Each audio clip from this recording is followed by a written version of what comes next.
the United States is run. We're going to start in Arizona, where the battle for the governor's mansion is neck and neck. The contest is underway to lead there. It's one of the most critical states in the nation. Both Democratic Secretary of State Katie Hobbs and the Republican nominee, former television broadcaster and fierce Trump ally Kari are joining me this morning. Ms. Lake, I'm going to start with you, and I want to start on the question that everybody says is their top issue across the country, and that is the economy. Inflation is still near its highest levels in 4 decades. In your capital city of Phoenix, it has the highest inflation in the entire country, 13%. So if you are elected governor, what specifically would you do differently to fix that? Well, it's a tough issue because it originates, the problem does, out of Washington, D.C., but we still have to help our citizens here in Arizona. And the people who are suffering really the most, I've learned, is the people who are nearing retirement or who are retired. I've talked to so many of them, and they say, Kari, I saved all my life, I did everything right, and my retirement savings has shriveled up by a third. I've lost a third of it since Joe Biden took office. And so we're going to help in any way we can. And that's why I unveiled a plan last week to put $500 million back into the hardworking Arizonans' pockets by getting rid of our rental tax and our tax on groceries here in Arizona. And this is not going to harm the cities. The general fund, we're going to help them for the next 5 years with the general fund. And we're going to make sure that they have enough to get by. This is a growing Arizona. People want to move here, and our revenues are going up, and we have a surplus. We need to hand some of that back over to the hardworking people, and we will. Let's turn to another issue facing your state, and that is the influx of migrants at the southern border. A lot of these individuals are seeking asylum. They are fleeing political violence in countries like Guatemala and Honduras. Do you accept that the U.S. has a responsibility to accept those asylum seekers? Well, the vast majority of the people coming across don't really meet the criteria for asylum. There's a lot of fraudulent asylum claims that are being made. I'm really concerned about the people of Arizona. We've had 5 million people come in, and we've had 1 million of them called gotaways. That means we're not even processing them. They want to avoid capture because they have criminal records. We need to vet people coming into our country. We have a great legal immigration system, a very generous legal immigration system, but we can't afford to take on the world's problems right now when so many Americans are struggling, so many Arizonans are struggling. And I'm really concerned about the number of seizures we've had with fentanyl coming across the border. It is the #1 killer of young people in this country, and it's coming through Arizona. We're no longer going to allow the cartels to have operational control of our border. Well, DHS says that less than 1% of migrants encountered at the border have a criminal record. But I want to stick on the question of asylum. Those that do meet the criteria, should they be allowed to stay in this country? And do you think that what the current governor, Doug Ducey, has done, sending some of the migrants to Washington, D.C., is the right thing to do? Would you continue that practice? Dana, I'm going to have to disagree with you on that figure you just put out. We have 1 million gotaways. These are people who are intentionally entering this country, mainly through the Tucson sector, and we don't know what their background is. There's a reason they're trying to get in unnoticed. It's because they have a criminal background, and they are coming into this country. We know that they have tracked down terrorists. They've tracked down people wanted for murder. You can go to the Customs and Border Patrol site, and you'll see we've got murderers coming in. We have people with raps, with a rape record, you name it. We've got hardened criminals coming. Well, let me just tell you that this stat that I just cited comes from the Department of Homeland Security. Less than 1% of migrants. And I know that you're using language like rapists and criminals and so forth. What I was asking about are migrants seeking asylum. But I want to move on to another really important issue, particularly when it comes to your critical swing state of Arizona. And that is what happened in 2020. You called the 2020 election corrupt, stolen, rotten, and rigged. And there was no evidence of any of that presented in a court of law or anywhere else, that any of those things are true. So why do you keep saying that? Well, there's plenty of evidence. We had 740,000 ballots with no chain of custody. Those ballots shouldn't have been counted. We had election Where is the laws evidence of that? Dana, there's plenty of evidence. You can find it. I'm happy to send it to your team. The problem is the media won't cover it. And we've covered really this extensively, and what you just said has been debunked. Only one side of it, Dana. The real issue, Dana, is that the people don't trust our elections. They haven't since 2000. I'm a reporter. I've been sitting on your side of the desk for a long time. And since 2000, we have Americans who don't trust our elections. In 2000, in 2004, they didn't trust the elections. In 2016, Kamala Harris, Amy Klobuchar, and Hillary Clinton, everybody on the Democrat side said the election had problems. Ms. Lake, there definitely has been some of that, but I want to say in 2000, Al Gore conceded. In 2004, John Kerry conceded. In 2016, Hillary Clinton conceded, and we didn't see that in 2020. That's the difference. And so the question is, are you undermining faith in elections by saying that the 2020 election was stolen when there's absolutely no evidence to support that? Dana, in 2018, Stacey Abrams never conceded. She still hasn't. I don't hear CNN calling her an election denier. We have the right, and it's protected with our First Amendment, to question our government and to question elections. No question about that. We still have the First Amendment.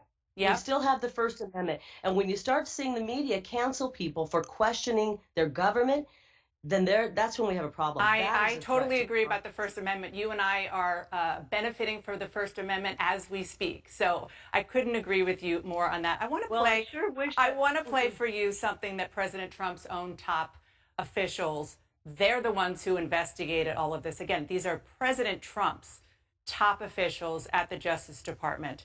And they said under oath that they saw no evidence of substantial fraud in 2020. Take a listen. I made it clear I did not agree with the idea of saying the election was stolen and putting out this stuff, which I told the president was bullshit. I said something to the effect of, sir, we've done dozens of investigations, hundreds of interviews. The major allegations are not supported by the evidence developed. We were in a position to say, our people have already looked at that, and we know that you're getting bad information, that's not correct. So these are President Trump's own top Justice Department officials.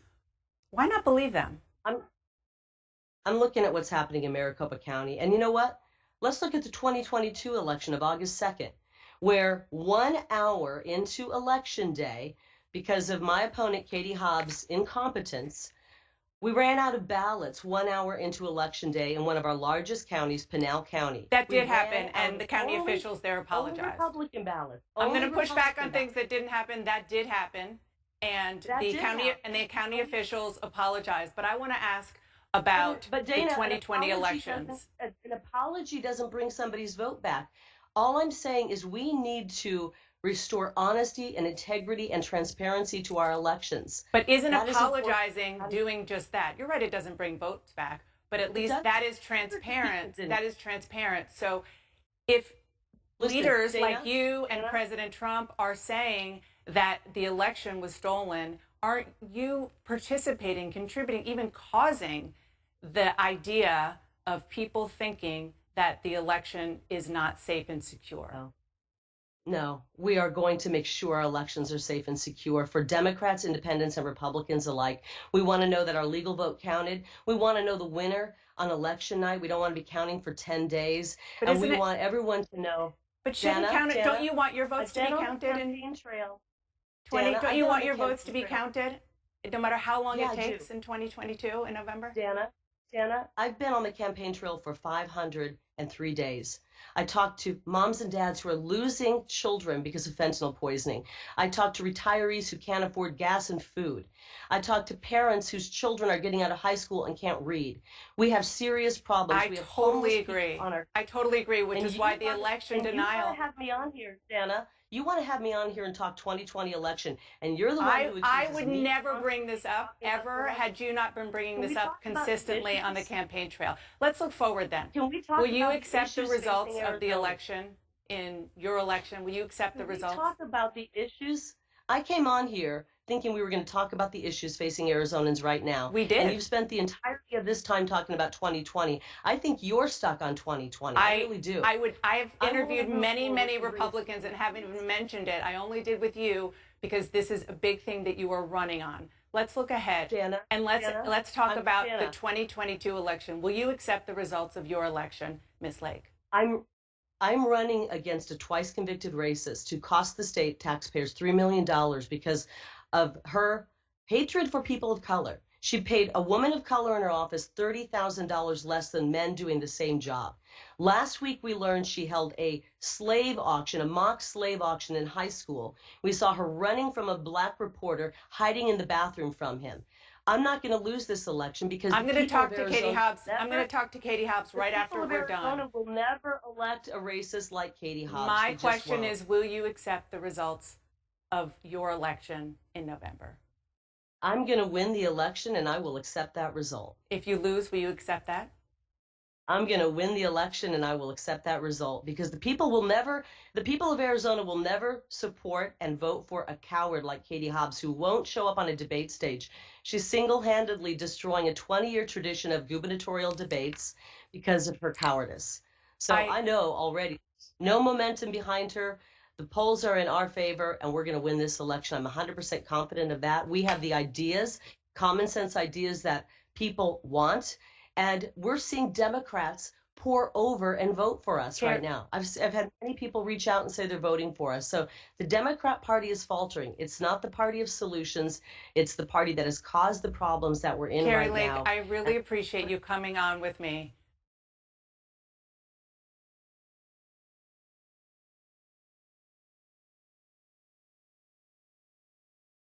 Instead of the debate between our two primary...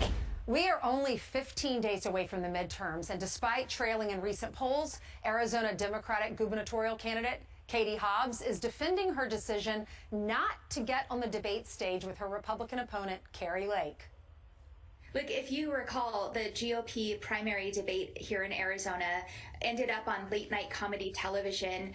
Voters were dumber for watching that in terms of where the candidates stand on the issues and how they would govern.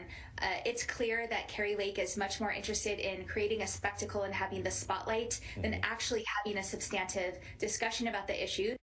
Arizona gubernatorial candidate Kari Lake joins us now. Good morning to you.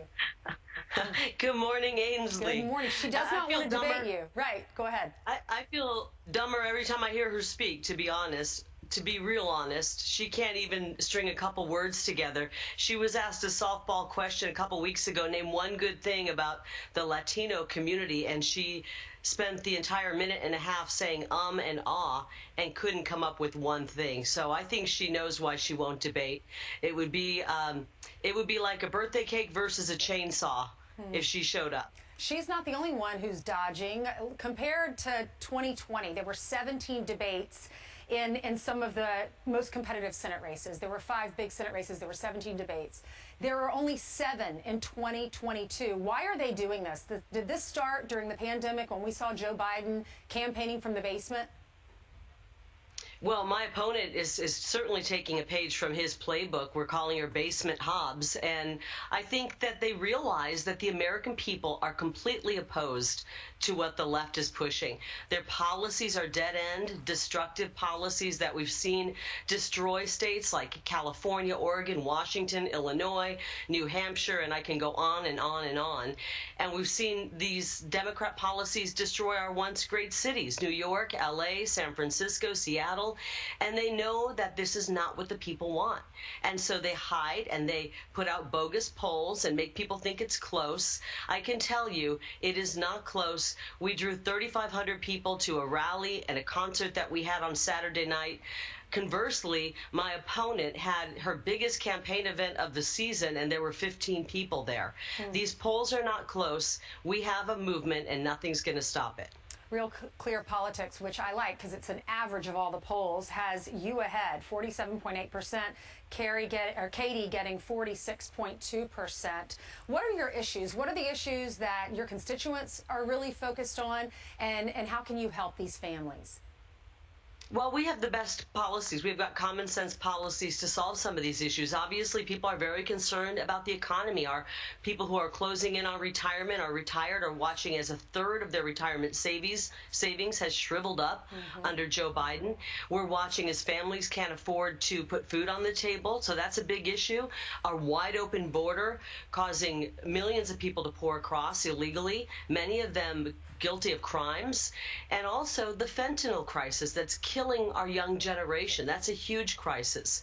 The lack of proper education for our children. That's why in my policy we're pushing a dual track education. So after 10th grade you can get a trade skill training, vocational training, or career certification in high school so you're ready for the real world. We have lots of big issues and the Republicans have all of the solutions. I know that there are rumors that if Donald Trump runs again, that he might choose you to be his running mate as vice president. You were interviewed yesterday and you said this is a manipulation. You said because these rumors are out there trying to tell the voters that you will not serve for a total of 4 years. Tell us why you think that. Well, I just think it's humorous, Ainsley. When I first got into this, the press was attacking me. What does she know? How dare she run for office? Who does she think she is? They were saying I didn't have the skills to run for office. And now all of a sudden, whoa, I'm so skilled that I might be running for vice president. I think they're trying to scare the voters. I really do. I think they've tried everything to bring us down. And like I said, we have a movement. And it's not about me. It's about the people of Arizona. I'm going to be here not just 4 years. I'm going to be here 8 years. And I'm going to be the fake news worst nightmare for 8 years. So they better get used to it. Well, I know Sean Hannity is traveling to Arizona. He'll be interviewing you tonight for a town hall. Last week he was in Georgia, then he went to Pennsylvania, and this week he's traveling all over the country too to interview candidates. What can we expect tonight? Well, I'm looking forward to having a great conversation. I know Blake Masters, our Senate candidate, is going to be there along with Sean Hannity and myself, and we're going to talk about the big issues. The big issues in Arizona really affect the entire country, whether it be the fentanyl crisis or whether it be our wide open border. We'll talk about all kinds of issues that Arizona's on the forefront. All right. We look forward to watching you tonight at 9 o'clock. Thank you. 9 o'clock Eastern time.